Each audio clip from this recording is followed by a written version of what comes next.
Good morning all of you. स्वागत है आपका हमारे channel defence guide, the official YouTube channel of Chandigarh defence academy. तो बच्चों, आज का जो हमारा वीडियो है इसमें हम करंट अफेयर डिस्कस करेंगे 18 जून 2022 से लेके 25 जून 2022 के बीच में, जो कि आपके आने वाले आगामी एग्जाम्स हैं, डिफेंस के एग्जाम्स हैं। अगर मैं बात करता हूँ एनडीए, सीडीएस और फिलहाल जो एयरफोर्स की अग्निवायु रिक्रूटमेंट है उसका भी नोटिफिकेशन जारी हो चुका है। तो उसके रिगार्डिंग भी आपके जो करंट अफेयर्स हैं ये काफी आपको इंपॉर्टेंस देंगे। तो स्टार्ट करते हैं। जो फर्स्ट क्वेश्चन है कि India's first ever girl panchayat, Balika Panchayat, started in which state. तो जो बालिका पंचायत है वो स्टार्ट की गई है गुजरात के अंदर। और ये किस डिस्ट्रिक्ट में स्टार्ट की गई है? ये स्टार्ट की गई है कच्छ डिस्ट्रिक्ट के अंदर। जो 4 गांव हैं जिनके अंदर बालिका पंचायत शुरू की गई है उनके नाम भी इंपॉर्टेंट है, वो भी पूछे जा सकते हैं। उनमें से एक नाम है कुनारिया, मस्का, मोटागुआ और वडसर। तो ये 4 विलेजेस हैं जहां पे बालिका पंचायत शुरू गई है। और ये कौन से डिस्ट्रिक्ट में पड़ती है? ये पड़ती है कच्छ डिस्ट्रिक्ट के अंदर। और कौन सा स्टेट है इसको लागू करने वाला? वो है गुजरात। नेक्स्ट है आपका world day to combat desertification and drought. तो डेजर्टिफिकेशन और ड्रॉट डे है जो कि पूरे इंटरनेशनल एक डे है जो कि 17 ऑफ जून को मनाया जाता है। और इस बार जो इसका थीम है वो है restoration land and recovery, we build back better with healthy land. तो ये इसकी थीम है। साथ ही में एक और इंफॉर्मेशन है, जो वर्ल्ड क्रोकोडाइल डे है 2022 वो भी आपका 17 ऑफ जून को मनाया जाता है। So the next question is the world largest living plant Posidonia australis has been discovered in। ये डिस्कवर्ड किया गया है वेस्टर्न ऑस्ट्रेलिया के अंदर। तो बच्चों, अगर मैं आपको बताना चाहूं तो लगभग 4500 साल पुराना जो ये प्लांट है, जो कि अगर मैं बात करूं कि इसके फैलाव की बात करता हूं तो 20,000 जो फुटबॉल का मैदान है, 20,000 फुटबॉल मैदान के अक्रॉस ये फैला हुआ है। तो it is the world largest plant that is been discovered in the western coast of Australia. तो ये 180 किलोमीटर की इसकी लेंथ है। तो आप अंदाजा लगा सकते हैं कि जो वर्ल्ड का लार्जेस्ट लिविंग प्लांट है उसकी जो लेंथ है कितने किलोमीटर तक ये फैला हुआ है। और ये इसका नाम है पॉसिडोनिया ऑस्ट्रालिस और ये पाया गया है वेस्टर्न ऑस्ट्रेलिया के अंदर। तो ये मैप के अंदर ये जो शार्क बे है यहां पर इसका पता चला है। नेक्स्ट है आपका India largest literature festival Unmesha is organized in which city? It is organized in Shimla, Himachal Pradesh. तो ये हिंदुस्तान का इंटरनेशनल सबसे बड़ा इंटरनेशनल लिटरेचर फेस्टिवल है जो कि 16 से लेके 18 जून 2022 को शिमला के अंदर मनाया गया है। और बार बार इसके आगे ये लिखा जा रहा है, it is India's largest literature festival. तो नियर अबाउट 450 लिटरेचर्स और 50 प्लस इवेंट्स इसके अंदर किए जा रहे हैं। और मिनिस्ट्री ऑफ कल्चर जो हिंदुस्तान की है उसके द्वारा ये ऑर्गेनाइज करवाया गया। International day for elimination of sexual violence in conflict observed on, ये ऑब्जर्व किया जाता है 19 ऑफ जून को। ये जो इंटरनेशनल डे है elimination of sexual violence in conflict, war के दौरान जो भी सेक्सुअल वायलेंस की जाती है ये उसके हेट के अंदर ये दिन मनाया जाता है, उन लोगों के लिए मनाया जाता है जिन्होंने ये सेक्सुअल वायलेंस को झेला है। फिर आता है 20 जून को, 20 ऑफ जून को हम वर्ल्ड रिफ्यूजी डे ऑब्जर्व करते हैं। इसके बाद नरेंद्र मोदी जी ने रिसेंटली भारतीय संविधान अनकही कहानी ये बुक लिखी है, राम बहादुर राय, इसको रिलीज किया गया। तो भारतीय संविधान के ऊपर ये बुक है, राम बहादुर राय जो राइटर हैं इनके, उन्होंने नरेंद्र मोदी जी ने ये एक वीडियो कॉन्फ्रेंसिंग के दौरान इस बुक को रिलीज किया है। इसके बाद है the first vacuum based sewerage system in India is coming up at Agra. तो Agra became the first city in India to get the vacuum based sewer system. तो अगर मैं बात करता हूं तो वैक्यूम बेस्ड सीवर सिस्टम का मतलब क्या होता है कि जो कॉरपोरेशन है उन्होंने 240 ऐसे जो घरों हैं जो कि ताजमहल के आसपास है उनको आपस के अंदर वैक्यूम से जोड़ा गया है, जिससे कि जो लगभग जितना भी जो कचरा है वो सारा का सारा एक वैक्यूम बेस पे डेवलप होकर पूरा सीवरेज सिस्टम के अंदर चला जाएगा और वहां पर कोई भी कचरा नहीं बचेगा। तो इसकी जो एस्टिमेट है वो नियर अबाउट 100 करोड़ है। Presently this technology is being used in low lying area. The maintenance and complete care will be done by the Netherlands company for up to 5 year. तो जो नीदरलैंड है उनके साथ हमारा टाई अप हुआ है आगरा के अंदर, जिन्होंने पहला वैक्यूम बेस्ड सीवर सिस्टम लगाया है जो कि 5 साल तक इसकी मेंटेनेंस को होल्ड करेगी। और 21 जून को 8th इंटरनेशनल योगा डे मनाया गया था। तो इस बार जो योगा डे मनाया गया था, इंटरनेशनल योगा डे, उसकी थीम क्या थी? Yoga for humanity.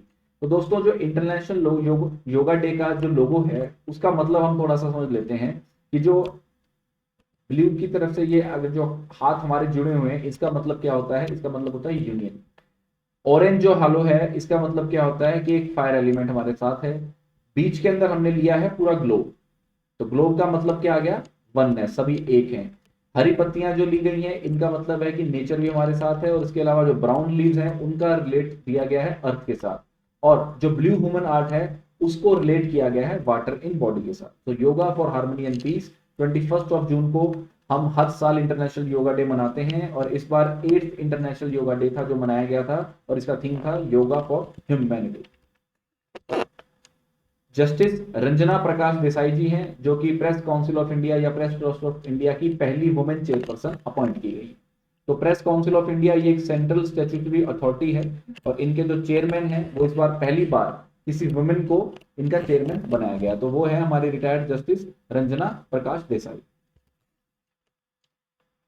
इसके बाद जो बेंगलुरु कैंपस है, सॉरी बेंगलुरु है, इसके अंदर BS Ambedkar school of economics का इस्टेब्लिशमेंट किया गया है, और पीएम मोदी रिसेंटली इन्होंने एक सेंटर फॉर ब्रेन रिसर्च है उसको भी इनॉग्रेट किया गया। तो बेंगलुरु के अंदर दो चीजें आ गई हैं, एक तो doctor BR Ambedkar school of economics जिसको हम बेस भी बोलते हैं, और दूसरा आ गया है सेंटर फॉर ब्रेन रिसर्च इन बेंगलुरु।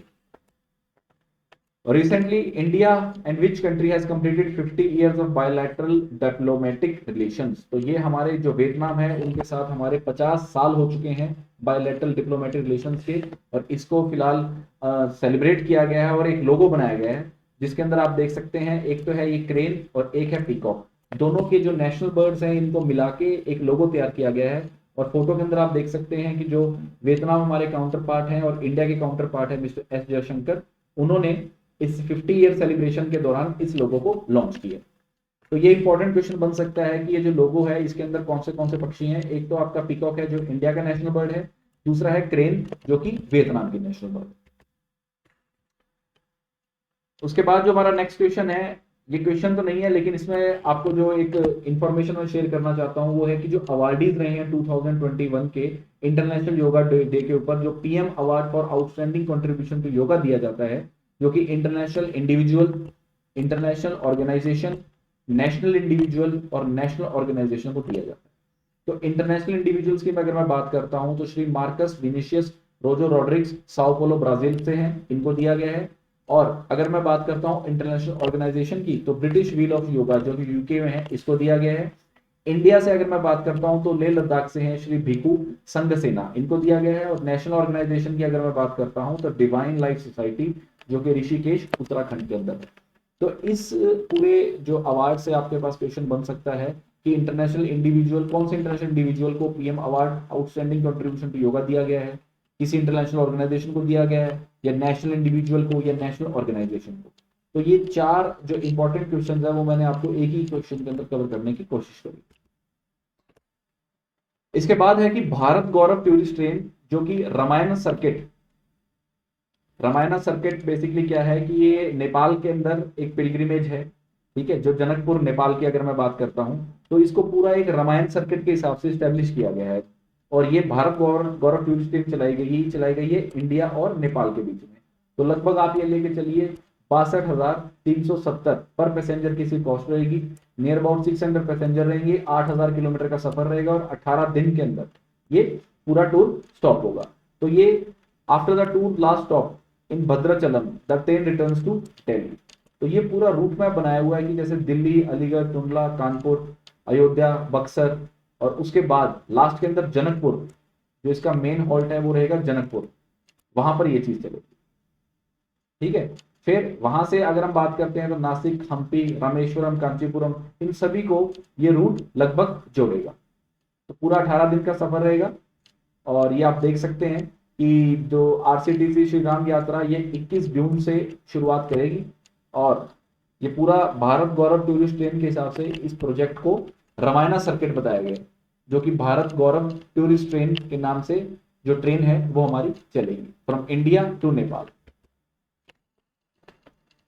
उसके बाद है रुचिरा कंबोज जी, इनको रिसेंटली परमानेंट रिप्रेजेंटेटिव चुना गया है इंडिया का यूएन के लिए।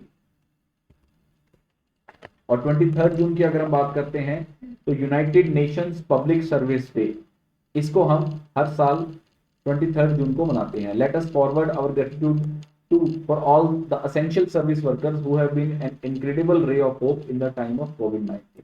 तो जो कोविड-19 के दौरान जो भी एसेंशियल सर्विस वर्कर्स थे, उन सभी की याद के अंदर, उन सभी को श्रद्धांजलि देने के लिए, उन सभी को मोटिवेट करने के लिए United Nations public service day मनाया।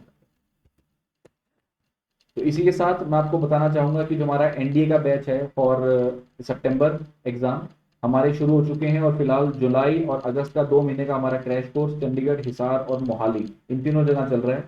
और जो भी बच्चे इसमें इनरोल होना चाहते हैं वो हमारी अपने लिए ब्रांच से संपर्क कर सकते हैं और अपने आप को इनरोल करवा सकते हैं।